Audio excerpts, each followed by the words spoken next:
Morning everyone आज हामी दुईजना म र मेरो एकजना बहिनी भएर फुङफुङ झरना जाँदैछौँ नुवाकोटको होइन। अब बाहिरको मौसम भनेको चाहिँ पानी पर्ला जस्तो छ, राति पनि पानी परेको थियो। अब थाहा छैन बाटोमा के कस्तो हुने हो। साथीहरू म बाइपास आइपुगेँ होइन। यहाँबाट चाहिँ हामी गाडीमा जान लाग्यो, 8 बजेको गाडी पाउँछ अरे होइन। तर म छिटो आइपुगेँ, अलिकति टाढै छ कि जस्तो लाग्यो, तर नजिकै स्कुटरमा उठेर आएँ। यहाँसम्म स्कुटरमा आएर अब हामी गाडीमा जाँदैछौँ। म चाहिँ बहिनीलाई कुर्दैछु। साथीहरू बहिनी पनि आयो होइन। बहिनी चाहिँ यता छ, ऊ चाहिँ नदेखिने भनेको छ होइन, लाज लाग्छ अरे। क्यामेरामा चाहिँ नदेखिने थियो। हामी चाहिँ गाडी चढ्यौँ, गाडी चढेर यो चाहिँ 8 बजी जान्छ अरे है। साथीहरू गाडी हिँड्यो है, अब हिँड्दैछ। 8 बज्यो, 8 चाहिँ होइन, 8भन्दा अलिकति बढी भइसक्यो, 8-7 भइसक्यो है। अनि त्यसपछि अब हामी जाँदैछौँ माथि।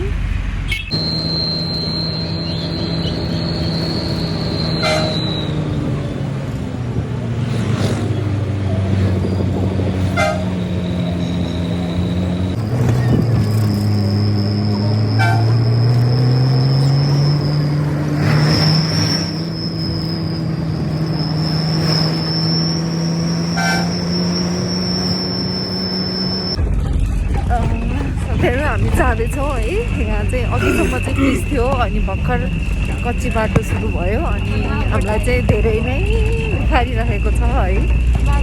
ठिकै छ, ठ्याक्क नुवाकोटको गेट। हामीले चाहिँ स्कुटर लिएर जाने भन्ने सोचिरहेको थियौँ होइन, तर बाटो कत्तमै अलिक गाह्रो होला जस्तो लागेर हिजो पानी परेको, त्यसो भएर गाडीमै आयौँ। तर ठिक गरेछौँ जस्तो लाग्यो होइन। बाटो चाहिँ अलि हिलो नै रहेछ। हामी रानीपौवा भन्ने ठाउँमा आइपुग्यौँ। अब हामी चाहिँ खास फुङफुङ जाने भनेर आएको होइन, तर यहाँबाट उता लाउके झर्ना पनि पुग्दो रहेछ। हामी चाहिँ कन्फ्युजमा छौँ, अब लाउके जाने कि फुङफुङ भनेर कन्फ्युजमा छौँ। साथीहरू हामी चाहिँ के अरे कुन ठाउँ अरे रानीपौवा होला भनेर ओर्ल्यौँ होइन। अनि लास्टमा त रानीपौवा होइन रहेछ हामीलाई। अब काउली चोकमा ओर्लेछौँ। अब हामी त्यहाँबाट चाहिँ काउली चोकबाट 2 किलोमिटर उता हिँड्नुपर्ने रहेछ। हामी हिँड्दैछौँ, पानी पर्ला जस्तो पनि भएको छ। ठिकै छ, केही भएन, एडभेन्चरस फिल भइरहेछ, ठिकै छ। पानी पर्ला जस्तो भयो होइन। छाता ओढेर हिँडिरहेको छौँ। यहाँ बहिनीले आरू लिएर आएको छ है। अब हामी आरू खाँदैछौँ। यो घरमै फलेको आरू हो, अर्ग्यानिक। यो पुवालहरू परेछ भनेर यसलाई नराम्रो नभन्नु होला, यो चाहिँ एकदम अर्ग्यानिक हो है। ऐसुलीको बुटो पनि देख्यौँ हामीले बाटोमा, र टिप्दैछु, खाँदै पनि छु।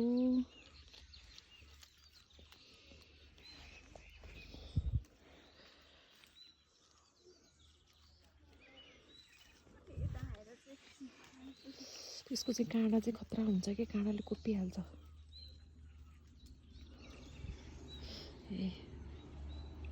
हामी फाइनली रानीपौवा आयौँ भर्खर है। अब यहाँबाट हामी सोध्नुपर्छ, अब फुङफुङ जानलाई कताबाट जाने हो, हामी सोधेर जानुपर्छ।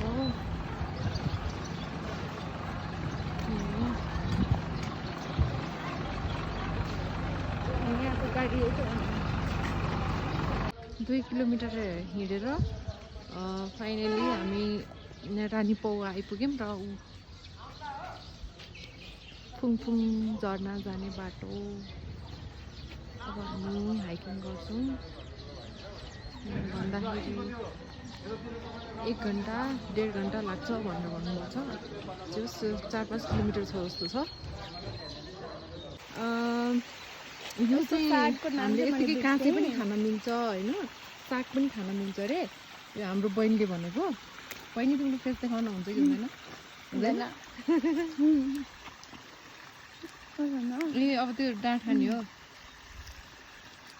उयो भयो नि अब भर्खरै चुइङगम खाएको नि के टेस्ट आउँछ होला यस्तो साइडमा राख न यो ओठको तल राख्दैन हुन्छ चुइङगम अब फेस देखाउन अब उहाँलाई कस्तो लाग्यो भनेर अब देखाउन चाहिँ पाइएन है यस्तै हुन्छ गुड हुन्छ क्या हुन्छ अनि पकाउँदाखेरि पनि यस्तो हामीले बाटोमा काफलको बुटो पनि भेट्यौँ होइन यहाँ अलिअलि हल्का पाकेको रहेछ हामीले यो चोरेको भयो कि के भयो यो चाहिँ थाहा छैन है मैले टिप्न चाहिँ टिपेँ अमिलो हुन्छ यो त साँधेर खानु मात्रै मिल्दैन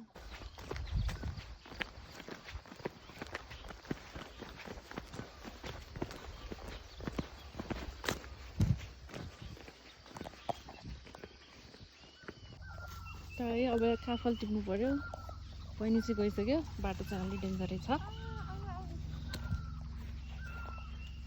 भिडियो गराउनु ल दिदी टिपिराखेको मजा आउँछ यहाँबाट गुल्ट्यो भने त अड्डेर बस्नु ल हजुर म जान्छु मलाई त यस्तो मन त बानी होइन मलाई पनि छ नि हजुर थाहा छैन मलाई होइन हामी त उता बेगनासमा अब कति हिँडेको भयो नि त तल म त्यस्तो हिँड्न नसक्ने होइन यतातिर गहुँ धेरै हुन्छ जस्तो छ है गहुँ पाकिराखेको रहेछ पुरै गोल्डन देखिएको छ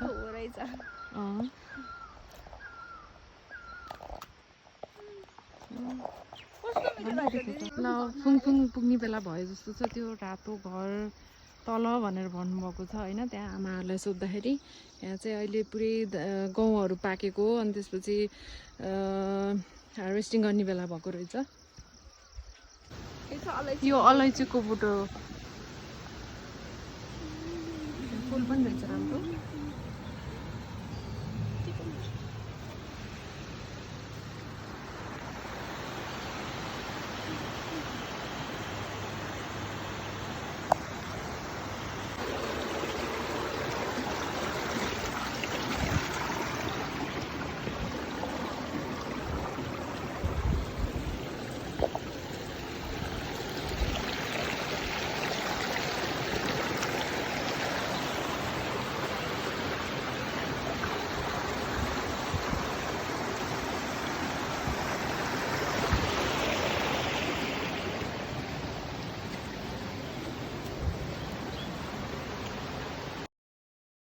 साथीहरू हामीले चाहिँ न्युरो भेट्यो भनेर मक्क पऱ्यौँ होइन अनि टिप्यौँ पनि टिपेर ब्यागमा पनि राख्यौँ लास्टमा त न्युरो नै होइन रहेछ कि त्यो त झाड पो रहेछ पछि एकजना आमाले भन्नुभयो अनि बल्ल थाहा पाएको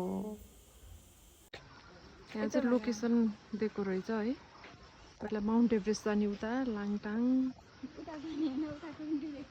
डिरेक्सन उतातिर उता जाने चाहिँ होइन कि डिरेक्सन यो साइडमा भन्न खोजेको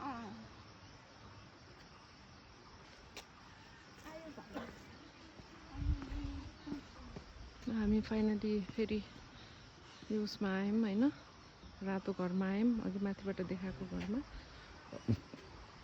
अब यहाँ नजिकै छ अरे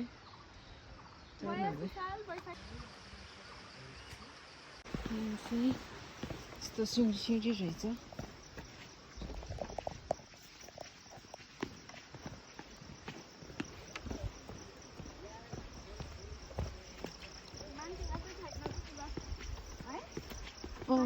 मान्छे कोही पनि हुनु जस्तो छ मात्रै पो हो कि के हो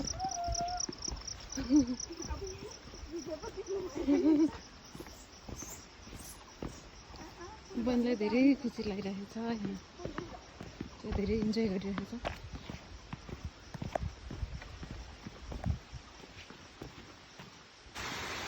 कुमकुम झर्ना देखियो अहिले चाहिँ अब धेरै पानी पर्ने सिजन भएन नि त त्यसले गर्दा अलिक सानो रहेछ बट फाइनली हामी पुग्यौँ साह्रै ओह्रालो रहेछ नि त बाटो त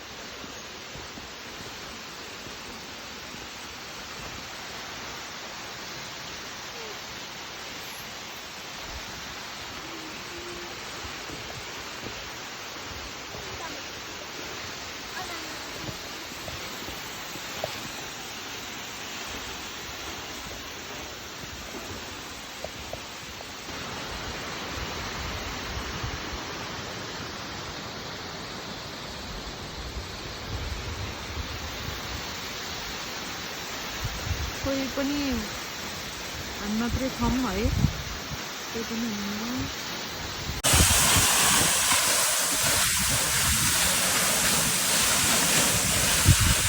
ढुङ्गा छ बिस्तारै जानु दिदी यता हेर्नु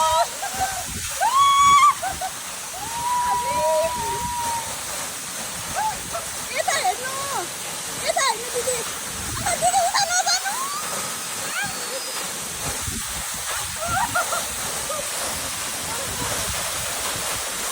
पानीले हानि फाइनली हामी यहाँ झरनामा आएर अब हामीले झरनामा गएर नुहायौँ पनि होइन। अनि पुरै भिजेको छौँ हामी, अनि अर्को लुगा लिएर आउनुपर्ने रहेछ जस्तो लागिरहेछ, तर केही छैन, अब अलिअलि घाम पनि लागिरहेछ। अनि त्यसपछि अब माथि माथि हिँड्दाखेरि सायद पक्कै पनि लुगाहरू सुकिसक्छ। अब हामी खाजा खान्छौँ एकछिन बसेर साथीहरू। अब हामी खाजा खान थाल्यौँ। हाम्रो खाजा आलु छ, आलु फ्राई, अनि चना छ, अनि त्यसपछि हाम्रो यहाँ अझै छ अरू खानेकुराहरू पनि छ, चाउचाउ छ, अनि त्यसपछि बदमहरू छ, दालमोट छ। साथीहरू हामी एकछिन खाजा खान्छौँ है त। खाजा पनि खायौँ, भिजेको छौँ। घरमा बाई बाई।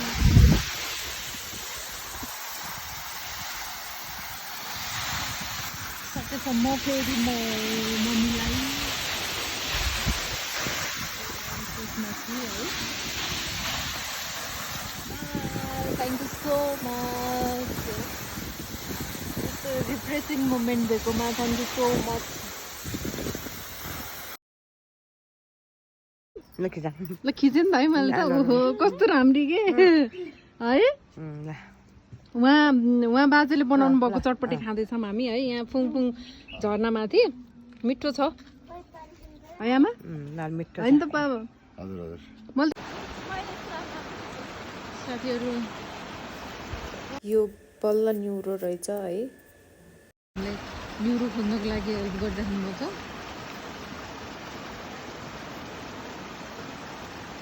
यहाँ पनि यति धेरै भइसक्यो है। हामी यहाँ आमाको घरमा आयौँ होइन। हामीलाई डोराइ बोलाउनु भयो र हामी आएको छौँ। यहाँ पाठो हेलो कुचु कुचु कुचु कुचु कुचु ए कुकुर पनि रहेछ। ल कुकुरले केही नगर्ला नि है साथीहरू। आयो हामीतिर आउन चाहिँ। ल पुच्छर हल्लायो भने चाहिँ खुसी भयो हामीलाई देखेर, केही गर्दैन यसले, थाहा भयो है। ल बाख्रा रहेछन् यहाँ टन्नै। आमा हजुर एक्लै बस्नुहुन्छ यहाँ त्यसो भए? ए बा आमा बस्नुहुन्छ दुईजना बजारमा। अनि उहाँ तलको चाहिँ को हुनु नि हो? हजुर मेरो छोरा हुनु नि हो? छोरा पर्छ आफ्नै चाहिँ होइन। ए आफ्नै होइन। ए हजुर हजुर पानी हाल्नु मलाई त। ए हजुर हजुर। ऊ त्यहाँ धारो पनि रहेछ। आमा म त छिरेँ नि त यता घरमा। कुखुरा रहेछन्, आमाको घर, आमा र बुवा बस्नु नि रहेछ है त। चेरी टमाटर नि रहेछ हो, चेरी टमाटर